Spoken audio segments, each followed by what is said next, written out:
दोस्तों नमस्कार। Current affair series में आज हम लोग तर्कस करंट अफेयर्स वॉल्यूम 2 का इंटरनेशनल पोर्शन डिस्कस कर रहे हैं। इससे पहले हमने पर्सन्स इन न्यूज़ और जो भी इंटरनेशनल के मेजर पार्ट थे वो कवर कर लिए थे। आज के वीडियोज़ में हम प्लेसेस इन न्यूज़ और जो कुछ मिसेलिनियस चीज़ें हैं उसको डिस्कस करेंगे। देखो, सबसे पहला ब्रूनी दारुसलाम के बारे में है। इसके बारे में हम ऑलरेडी जब स्टार्ट किए थे इंटरनेशनल अफेयर तभी हमने काफ़ी डिटेल से इसको बताया था। और यहाँ से तुम एक चीज़ कमेंट करोगे कि इस ब्रूनी दारुसलाम में अभी कौन से हमारे आइदर प्राइम मिनिस्टर या प्रेसिडेंट कौन यहाँ विजिट किए हैं। ठीक है, ये जरूर कमेंट करना। अभी देखो, बहुत लोगों का मैसेज आ रहा था कि वीडियो को यूटिलाइज कैसे करना है। जब भी वीडियो को सुनो तो एक पेपर और पेन लेके बैठो। ये जो वॉल्यूम करंट अफेयर्स है वॉल्यूम 2 वो अभी मार्केट में अवेलेबल, ऑनलाइन अवेलेबल हो गया है और मार्केट में भी अवेलेबल हो जाएगा 1 to 2 डेज़ में, मैक्सिमम 3 डेज़ में। तो अगर मैगजीन खरीद लेते हो तो वेल एंड गुड, उसमें हाईलाइट करते चलो जो भी मैं हाईलाइट कराता हूँ। या फिर अगर मैगजीन नहीं लेने की इच्छा है, देखो हम किसी को फोर्स नहीं करते, लेकिन अगर खरीद लोगे तो ठीक है, अच्छी बात रहेगी, थोड़ा सा मेहनत कम पड़ेगा, उसमें हाईलाइट कर लो। या फिर अगर कॉपी पेन पे लिखना चाहते हो तो कॉपी पेन पे लिखो, जो भी पॉइंट मैं बोल रहा हूँ उसको लिखो और फिर बार बार उसको वीडियो के साथ रिवाइज करते चलो, है ना। डोंट कीप इट आइसोलेटेड, सिर्फ वीडियो या सिर्फ बुक ऐसा करोगे तो थोड़ा तुम्हारे लिए थोड़ा टफ होगा। अगर थोड़ा काम आसान करना है तो वीडियो इसी के लिए लाया गया है कि तुमको कंप्लीट मैगजीन का रिवीजन कराया जाए। जैसे इंटरनेशनल खत्म होगा हम लोग नेशनल पे जाएंगे फिर, है ना। वॉल्यूम 1 वॉल्यूम 2 दोनों का नेशनल फिनिश कर देंगे और ये ऐसा नेशनल है कि 30 सितंबर तक का करंट अफेयर्स रहेगा इसमें।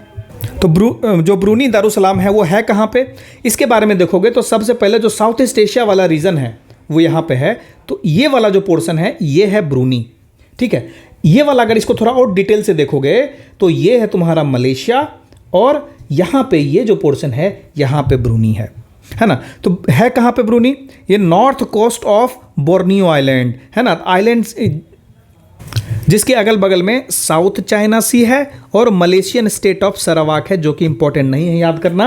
मेनली समझना यह जरूरी था कि ब्रूनी एक्चुअली है कहाँ पे, किस पोर्शन में लाई करता है। पूछेगा इंडिया के नॉर्थ ईस्ट में करता है या साउथ ईस्ट में करता है या नॉर्थ वेस्ट में करता है, इस तरह का सवाल। देखो डीप नहीं पूछेगा, लेकिन ऐसा पूछेगा जो तुमको करंट से रिलेट कर पाओ तुम। ठीक है, इसका कैपिटल बंदरसेरी बागावान, नॉट इंपॉर्टेंट। ठीक है, अब देखो इससे रिलेटेड कुछ फैक्ट्स हैं। अब देखो हो सकता है पूछ सकता है कि which of the following regarding Brunei is correct, है ना। Which of the following regarding Brunei Darussalam is correct. तो ये सब लिखा जा सकता, पूछा जा सकता है, जिसमें आप याद करेंगे तो उसका आंसर सही से दे सकते हैं, but that is not much importance. अगर इसको पढ़ना है इतने वाले पोर्शन को तो ये सेकंड रिवीजन में पढ़ लेना, अभी हम प्रीफर नहीं कर रहे हैं। नहीं तो तुम्हारा क्या होगा ना, बहुत फैक्ट आ जाएगा दिमाग में और ओवरफ्लो होने लगेगा फैक्ट। तो ज़्यादा फैक्ट नहीं पढ़ना है, जो नहीं पढ़ो उसको एक बार मार्क करके ऐसे करके रख दो, है ना। जब सेकंड राउंड पढ़ोगे तो फिर उसको इस पर ज़्यादा थोड़ा जोड़ देना ताकि ये भी याद हो जाए। ठीक है, चलो। जो ब्रूनी है इसके एक रीजन में इंडिया का एक नेवल शिप है जिसका नाम किल्टन है, उसने विजिट किया था। जो किल्टन है वो इंडिया की जो नेवी है उसकी ऑपरेशनल डिप्लॉयमेंट थी इंडियन नेवी की साउथ चाइना सी में। अब देखो साउथ चाइना सी कहाँ पे है ये तुमको पता होना चाहिए। साउथ चाइना सी से कौन कौन सी कंट्रीज बॉर्डरिंग है ये पता होना चाहिए। साउथ चाइना सी से रिलेटेड कौन कौन सी कंट्री के बीच में कॉन्फ्लिक्ट चल रहा है।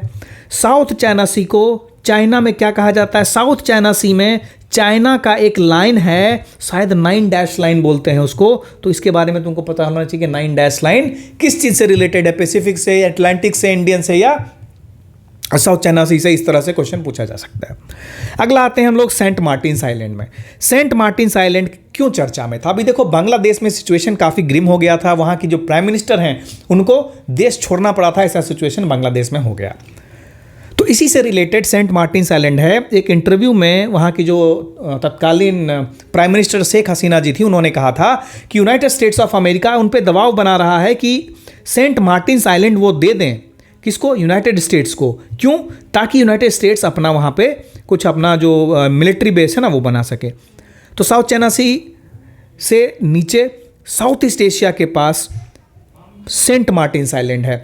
जो सेंट मार्टिन्स आइलैंड है तुम गौर करोगे तो ये वाला जो म्यांमार का रीजन है ये बांग्लादेश का रीजन है, यहाँ पे कहीं इंडिया हो जाता है, ये वाला पोर्शन इंडिया का है, ये इंडियन ओशन है। यहाँ पे अंडमान एंड निकोबार आइलैंड से थोड़ा दूर पे यहाँ पे होगा अंडमान एंड निकोबार आइलैंड्स। और सबसे गौर करने वाली चीज़ ये कि this is along the most important shipment line of the world, जहाँ से मैक्सिमम बहुत ज़्यादा शिपमेंट होती है। 60-70% जो शिपमेंट यूरोप से इधर जाना है वो इधर से ही होके जाएगा, है ना। तो इसलिए सेंट मार्टिन्स आइलैंड इंपॉर्टेंट है। अगर ये यूनाइटेड स्टेट्स ऑफ अमेरिका ले लेता तो उसको इंडिया पर नज़र रखना ईजी था, इसको म्यांमार पर नज़र रखना ईजी था, बांग्लादेश पर नज़र रखना ईजी था, और उनका जो यूनाइटेड स्टेट्स ऑफ अमेरिका का जो इंडो पैसिफिक इंटरेस्ट है उसको साधना उनके लिए काफ़ी इजी हो जाता। इसके लिए वो सेंट मार्टिन्स आइलैंड लेना चाह रहे थे। तो अगर सेंट मार्टिन्स आइलैंड के बारे में पूछे कि which of the following regarding Saint Martin's island is correct, तो यहां पे लिखोगे कि बांग्लादेश का ओनली कोरल आइलैंड है, जिसको कभी कभी नरिकेल जिंजारा भी बोला जाता है। क्या बोला जाता है? नरिकेल जिंजारा। फिर से बोलो, क्या बोला जाता है? नरिकेल जिंजारा। क्या है ये? बांग्लादेश का ओनली कोरल आइलैंड है। किसके बारे में चर्चा हो रही है? यहाँ पे चर्चा हो रही है सेंट मार्टिन्स आइलैंड की, है ना। इसी सेंट मार्टिन्स आइलैंड का दूसरा नाम है दारूचिनी द्वीप, है ना, या फिर सिनेमन आइलैंड। दारूचिनी द्वीप या सिनेमन आइलैंड। इसकी हिस्ट्री ये है कि बांग्लादेश और म्यांमार पहले झगड़ते थे इसके लिए, लेकिन बाद में 1974 के अराउंड में बांग्लादेश ने जो ट्रीटी हुई है उसमें बांग्लादेश को वो आइलैंड दिया गया, और फाइनली बांग्लादेश का उस पर आधिपत्य है। तो बांग्लादेश से ही यूएस ने रिक्वेस्ट की थी कि सेंट मार्टिन्स आइलैंड हमको दे दीजिए, ताकि उसको एक कंट्रोवर्शियल बनाया जा सके, है ना। यूनाइटेड स्टेट्स को मजा आता है किसी भी अच्छे भले शांति जगह को एक कंट्रोवर्शियल क्षेत्र बनाएगा, ताकि उसमें अपना हित साध सके। यही है इंटरनेशनल अफेयर्स, यही है इंटरनेशनल रिलेशंस में जो दाव पेच चलते हैं, यही। खैर, अगला है माउंट किलिमंजारो। इसके बारे में वर्ल्ड ज्योग्राफी में ऑलरेडी हम लोग काफ़ी डिटेल से चर्चा कर चुके हैं। तो जो माउंट किलिमंजारो है, सबसे पहला सवाल ये आता है कि ये किस कॉन्टिनेंट में है। दूसरा सवाल ये आता है कि किस कंट्री के पास है। तीसरा सवाल ये आता है कि माउंट किलिमंजारो को हम जानते क्यों हैं, इसको फेमस क्यों है। तो जो माउंट किलिमंजारो है, देखोगे तो ये तंजानिया के करीब है। थोड़ा सा और डिटेल में देखें तो तंजानिया कहाँ है भाई? देखो ये रहा, दिस इज माउंट किलिमंजारो। ये केनिया है, नीचे तंजानिया है। तो अगर माउंट किलिमंजारो के बारे में बात आए तो देखो ये तुम्हारा पूरा अफ्रीकन कॉन्टिनेंट है।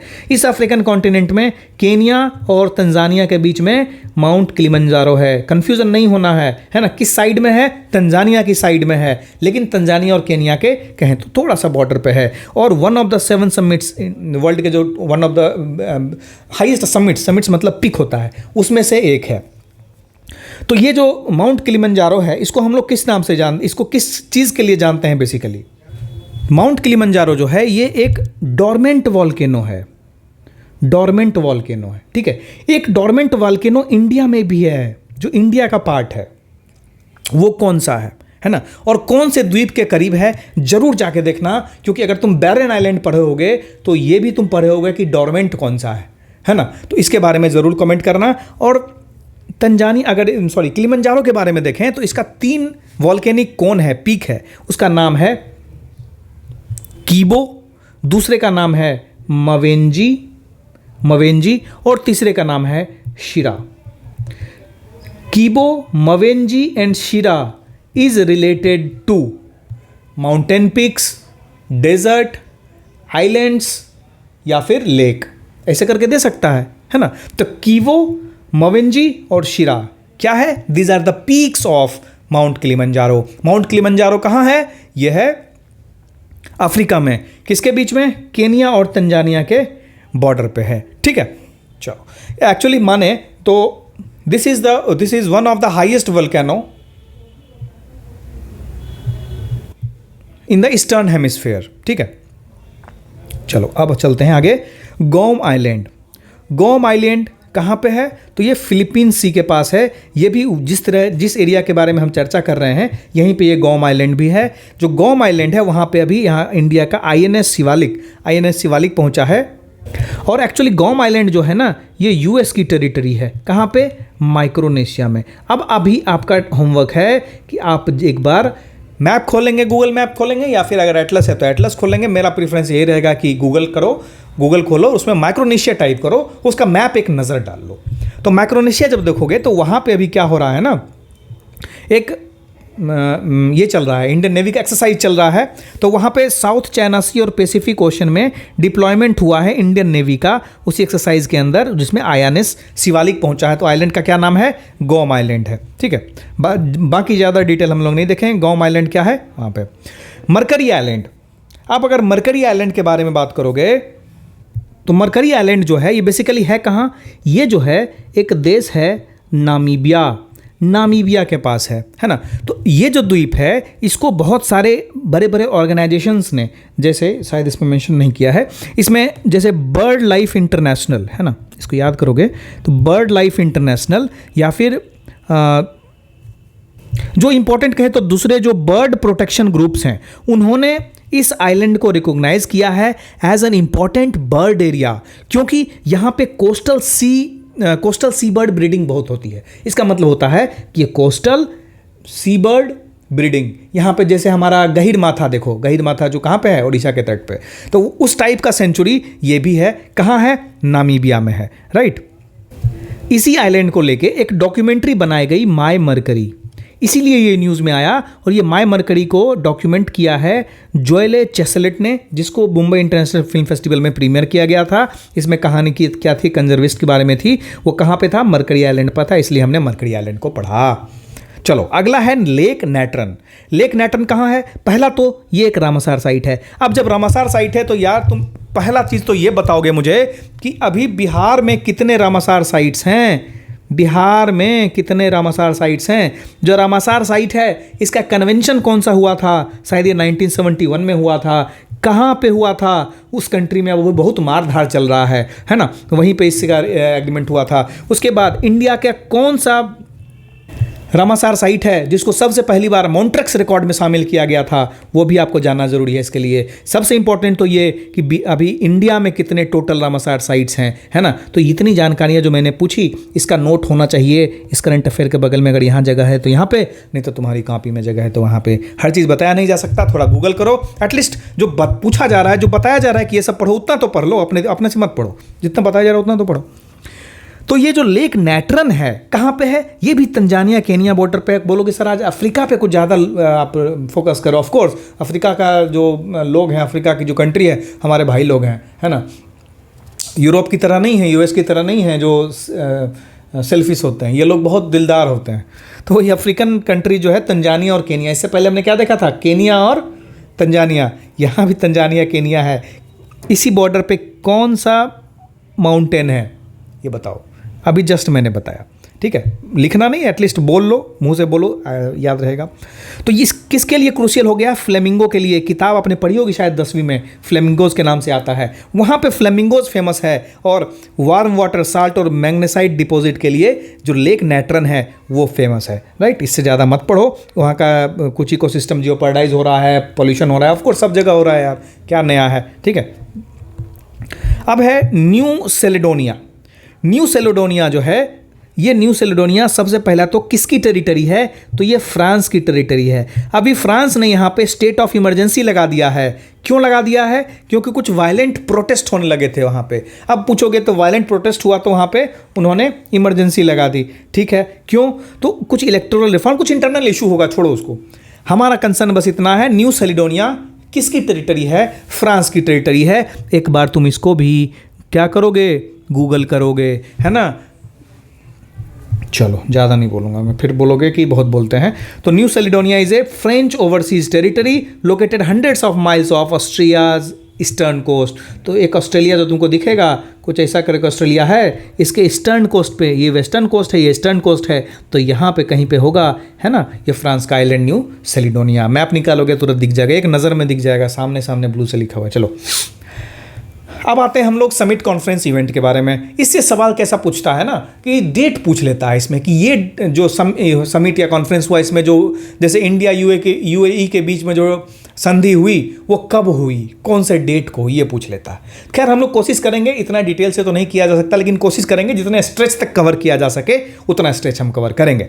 जैसे अभी फर्स्ट इंटरनेशनल सोलर फेस्टिवल है, इसको होस्ट कौन कर रहा है, इसको जो होस्ट कर रहा है उसका नाम है इंटरनेशनल सोलर अलायंस। आपको याद होगा कि इंटरनेशनल सोलर अलायंस क्या है, ये इंडिया लेड इनिशिएटिव है। किसके लिए, सोलर पावर को प्रोपगेट करने के लिए, ताकि कार्बन न्यूट्रल फ्यूचर हो।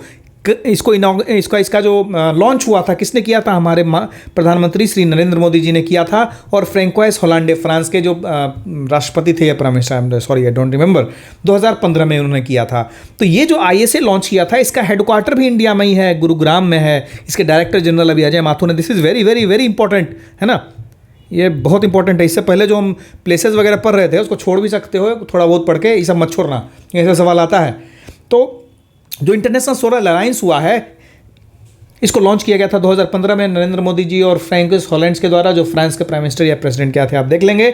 और ये जो लॉन्च हुआ था, इसका मेन ऑब्जेक्टिव ये था कि दुनिया भर में सोलर पावर को लेकर जागरूकता फैलाना, दुनिया भर में सोलर पावर को के यूज़ को इन्हांस करना, ताकि हमारा फ्यूचर जो हो वो कार्बन न्यूट्रल रहे। तो ये इनिशिएटिव जो है इंडिया लेड इनिशिएटिव है, इसलिए बहुत बहुत बहुत इंपॉर्टेंट है। और जब देखोगे तो इसमें अभी मोर देन 100 सिग्नेटरीज हो गए हैं और 90+ फुल मेंबर्स हो गए हैं। बोलोगे सिग्नेटरी और फुल मेंबर्स में क्या अंतर है? ये वही बात है, जब जाते हो कहीं गाड़ी की बुकिंग कराने, है ना, गाड़ी खरीदने, तो पहले बुकिंग कराते हो, है ना, फिर जाके बिलिंग कराते हो। वही बात है, इतने लोगों ने बुकिंग कराई है, इतने लोगों ने बिलिंग करा ली, मतलब गाड़ी घर ले जा रहे हैं। तो यही डिफरेंस है दोनों में।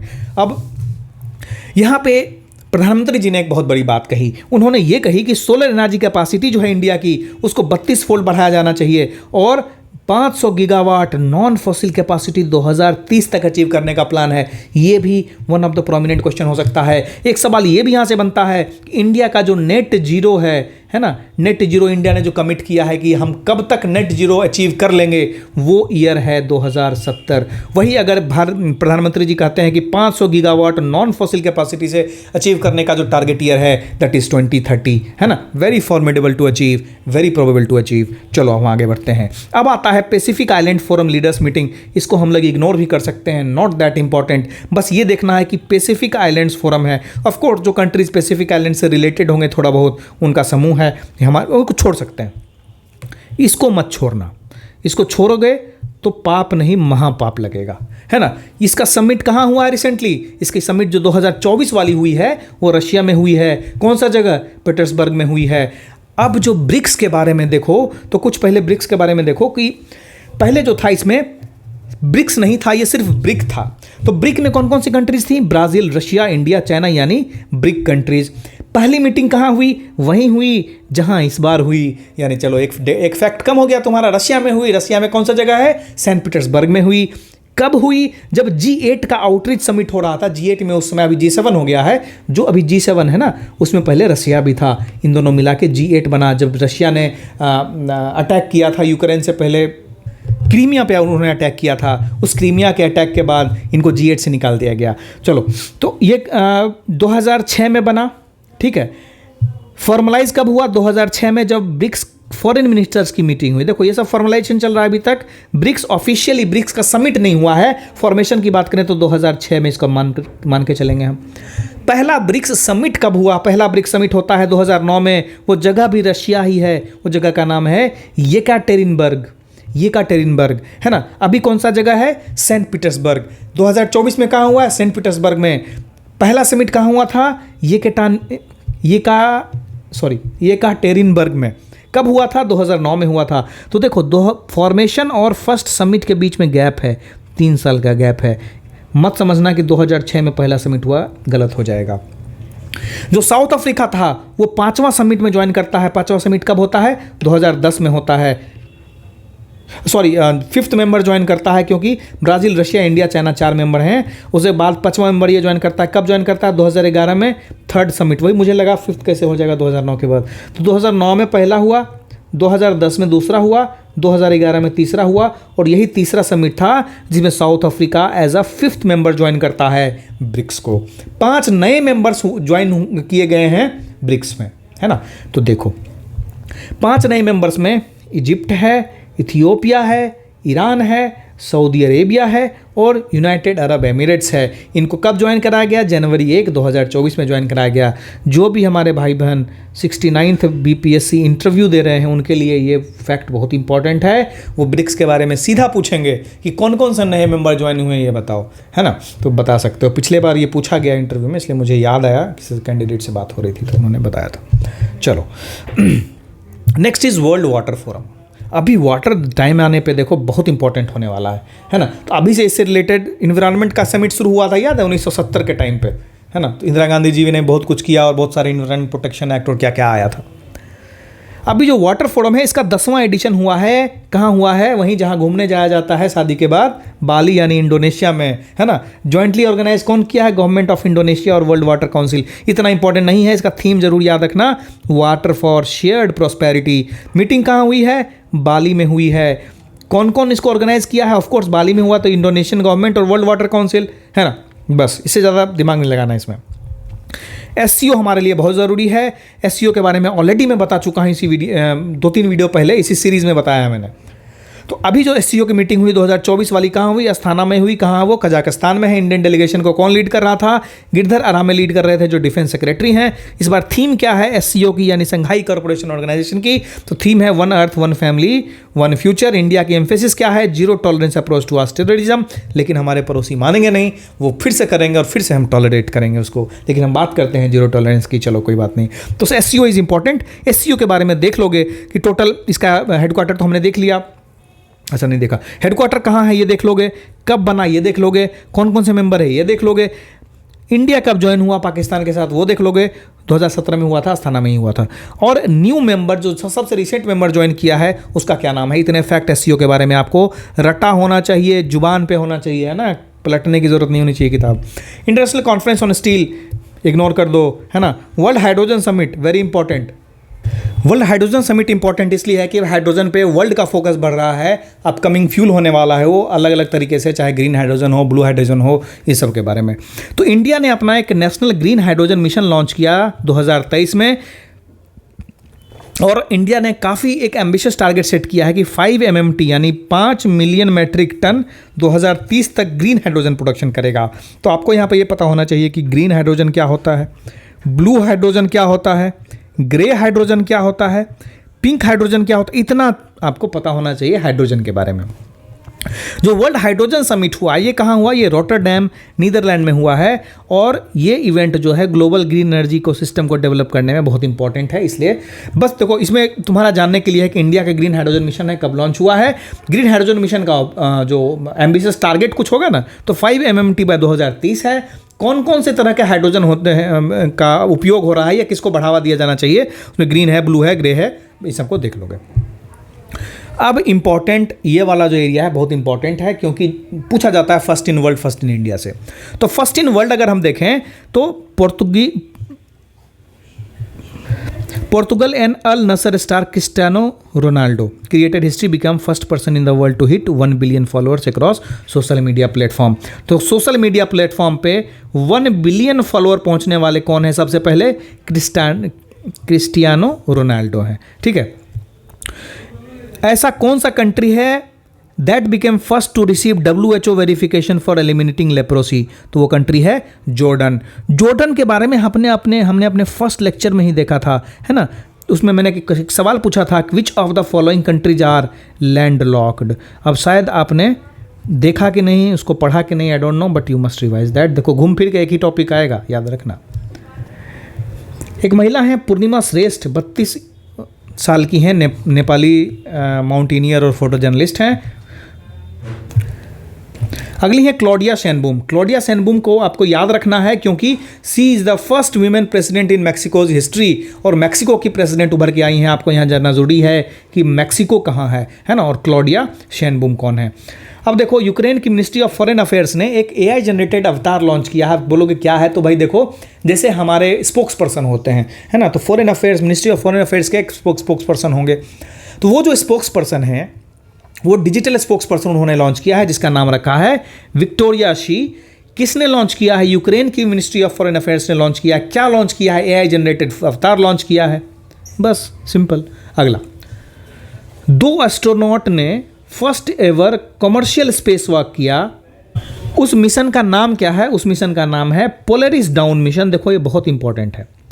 पोलरिस डाउन मिशन क्या है? तो उसमें 2 एस्ट्रोनॉट ने पहली बार कमर्शियल स्पेस वॉक किया, मतलब 2 प्राइवेट सिटीजन या अमेरिकन टेक बिलियनर बोले, उन्होंने स्पेस क्राफ्ट से बाहर निकल के थोड़ा भ्रमण किया। इसको हम लोग स्पेस टूरिज्म भी बोलते हैं एक तरह से, है ना। जो सिविलियंस है, पहले क्या है अभी जो एयरफोर्स के हैं या जो ट्रेंड हैं मिलिट्रीज में हैं उन्हीं को अलाउ होता था, अब ये लोग भी अलाउ हो रहे हैं धीरे धीरे। अब देखो यहाँ पे इंपॉर्टेंट है Chang'e mission. What is Chang'e mission? Chang'e mission is the Chinese lunar probe जो अर्थ पे आया and that is world's first sample collected from far side of the moon that has been collected by Chang'e. तो Chang'e consider this as very important क्योंकि Chang'e mission जो launch किया गया है वो moon का वो वाला एरिया जो फार अवे फ्रॉम अर्थ रहता है, एकदम डार्क रहता है वहाँ पे, वहाँ पहुँच गए तो वहाँ से निकलना मुश्किल होता है, वहाँ सिग्नल वगैरह कुछ नहीं जाता है, सब ऑटो मोड में चलना पड़ता है उसको, है ना। वर्ल्ड का पहला wooden satellite has been build by Japanese researchers and scientist, कहाँ पे? क्योटो यूनिवर्सिटी में। नाम क्या रखा है? लिग्नोसैट रखा है। वर्ल्ड की पहली ईवी बैटरी पासपोर्ट, ठीक है, वो रिकॉर्ड करेगा। World EV battery passport launch करने वाला दुनिया का पहला देश कौन है? तो वो है स्वीडिश ऑटोमेकर वोल्वो कार्स, है ना। इंडिया में वोल्वो की बहुत सारी कार भी चलती है, बड़े बड़े बसें चलते हैं। इसने क्या किया है कि जितने भी रॉ मटेरियल्स हैं, कंपोनेंट्स हैं, रिसाइकल कंटेंट्स है, कार्बन सब के लिए एक पासपोर्ट सिस्टम बनाया है कि कहाँ से रूल ऑफ ओरिजिन क्या है उसका।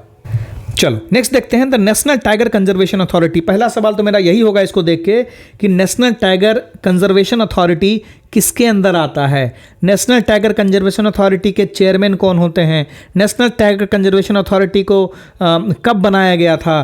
कौन से एक्ट के अंदर बनाया गया था? इतने सवाल आपको प्रिपेयर होना चाहिए, है ना। इसने क्या बनाया है? World's first melanistic black tiger safari. कहाँ पे? Similipal tiger reserve. कहाँ है? मयूरभंज डिस्ट्रिक्ट। कौन से स्टेट में? उड़ीसा में, ठीक है, याद रखना। वर्ल्ड का पहला मेलिनिस्टिक टाइगर सफारी, है ना। मेलिनिस्टिक मतलब कलर होता है, वो अलग कलर होता है ना, ब्लैकिश रहेगा, थोड़ा शेडेड रहेगा।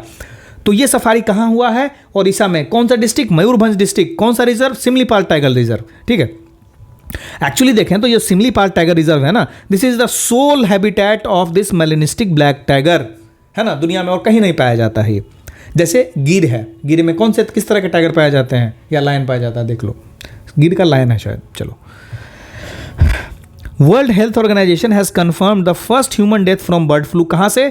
मैक्सिको से। रसिया ने वर्ल्ड का पहला ground based kamikaze robot first person view kamikaze drone that is design to hit enemy man power and equipment as well as fortifications. कुछ समझाने का नहीं है। The multi functional robot complex name Deepsa is control using a joystick, है ना। क्या नाम है? दीपेशा। कौन क्रिएट किया? रशिया क्रिएट किया। खासियत क्या है? तो this is the world's first ground based kamikaze robot that is first person view kamikaze drone. अच्छा, वर्ल्ड का पहला मिस एआई किसको बनाया गया है? तो ये हैं एआई मोरक्कन इन्फ्लुएंसर, है ना, केंजा लैली। केंजा लैली को वर्ल्ड्स फर्स्ट मिस एआई बनाया गया है। लेली जो हैं सी इज़ द हिजाब वियरिंग एक्टिविस्ट एंड इन्फ्लुएंसर, जिसके बाद लालिना है फ्रांस से। तो इनको क्या है कि वर्ल्ड का फर्स्ट मिस एआई बनाया गया है। वर्ल्ड का first biodegradable 100% biodegradable phone pen जिसका नाम नोट पेन है, उसको किसने बनाया है? सौरभ एच मेहता ने, दिल्ली वाले हैं ये। चाइना की हुई टेक्नोलॉजी ने एक वर्ल्ड का फर्स्ट ट्राई फोल्डेबल फ़ोन बनाया है जिसका नाम मेट XT अल्टीमेट एडिशन रखा है।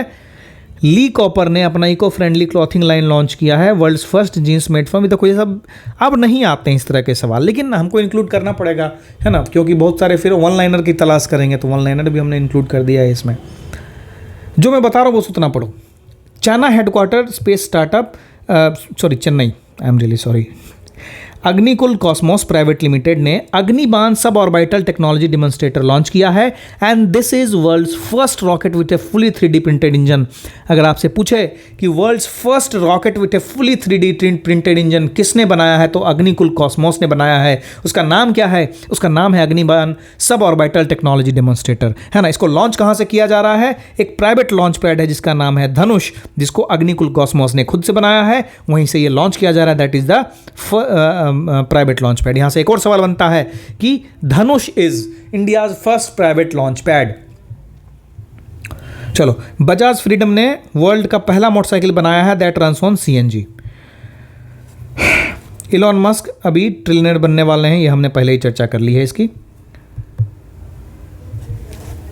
वर्ल्ड्स फर्स्ट, है ना, world's first nuclear power plant Baraka nuclear energy plant, जो कि यूनाइटेड अरब एमिरेट्स में बना है। सॉरी कंप्लीट पढ़ना था मुझे। Arab world's first nuclear power plant Baraka nuclear energy plant, है ना। तो वर्ल्ड का नहीं, अरब वर्ल्ड का, अरब में जितनी कंट्रीज़ हैं उनको मिला के सबसे पहला न्यूक्लियर प्लांट जो खुला है Baraka nuclear energy plant UAE में खुला है। World's first commercial passenger ferry that has been powered by 100% hydrogen fuel is MV Sea Change। Chinese drone manufacturer DJI ने world's first successful drone delivery on Mount Everest that was achieved in June 2024। World's first fully robotic heart transplant कहाँ हुआ है? Saudi Arabia King Faisal Specialist Hospital has achieved a medical milestone. एक देखो, world's first portable hospital आरोग्य मैत्री health cube, यानी इसको भीष्म भी बोला जाता है, उसको लॉन्च किया गया। देखो प्रोजेक्ट भीष्म है, भारत हेल्थ इनिशिएटिव फॉर सहयोग हित एंड मैत्री, इसको लॉन्च किया गया, अनवील किया गया गुरुग्राम में, पहला ट्रायल हुआ था आगरा में। तो इसको इंडियन एयरफोर्स और इंडियन आर्मी ने साथ में मिलकर बनाया है। एक fastest charging electric bus launch किया गया है, वीर महासम्राट या वीर वाहन। अच्छा, अभी रामलला का एक आइडल अयोध्या से इंस्पायर्ड होके उनके नाम पे एक कॉमेमोरेटिव स्टैंप बनाया गया है। कहाँ के विजिट में? जब लोग लाओस विजिट कर रहे हैं तो। और actually this is the first postage stamp that has been dedicated to Lord Ram's Ayodhya idol. एक वायरस है ओरोपौशे वायरस, इससे फर्स्ट डेथ रिकॉर्ड किया गया है कहाँ? ब्राज़ील में। ठीक है। Hague became the first city in the world to pass a law banning advertisements promoting fossil fuel products and climate busting services. Right? Mexico became the world's first country to allow voters to elect judges at all levels from the lower court to the top courts of the land. लोग बोलते हैं ना जजेस तो unelected होके और elected का फैसला बदलते हैं। तो लो, मैक्सिको ने क्या किया कि world's first country to allow voters to elect जजेस एट ऑल लेवल्स, है ना। वहाँ भी पॉलिटिक्स स्टार्ट हो जाएगी अब। वर्ल्ड्स लार्जेस्ट रामायण टेम्पल कहाँ बन रहा है? हमारे इस चंपारण डिस्ट्रिक्ट ऑफ बिहार में, जिसको विराट रामायण मंदिर भी कहा जा रहा है। ठीक है, उसके बारे में और भी डिटेल यहाँ है, आप देख लेंगे, पढ़ लेंगे, समझ लेंगे। जितना मैंने बताया उसको बार बार सुनते रहिए, याद हो जाएगा, है ना। इससे ज़्यादा करंट अफेयर और कुछ करने की ज़रूरत नहीं है, लेकिन रिवीजन इज़ वेरी इसेंशियल। सवाल बनेगा तो आपसे ज़रूर बनेगा। मिलते हैं अगले वीडियो में, बाय बाय।